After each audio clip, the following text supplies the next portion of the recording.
In this video, you'll learn how to download the Binance app on your Android device.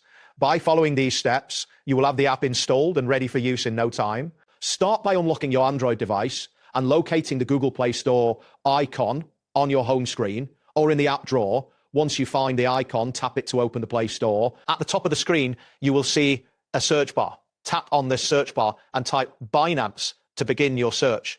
After entering the name, wait for the search results to load fully.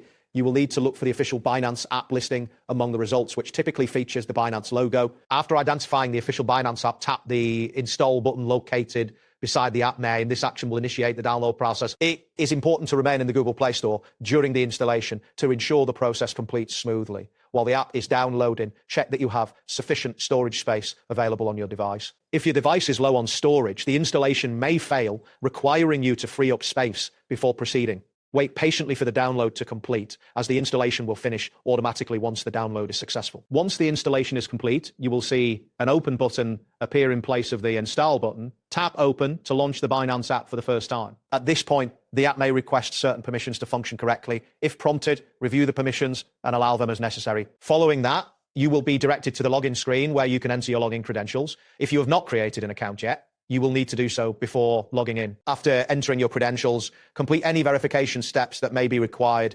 This could involve verifying your identity through a code sent to your email or phone. Once you've successfully logged in, the Binance app will be ready for you to use. Familiarize yourself with the interface and explore the features available to you. That wraps up today's guide. Thanks for watching and catch you in the next tutorial.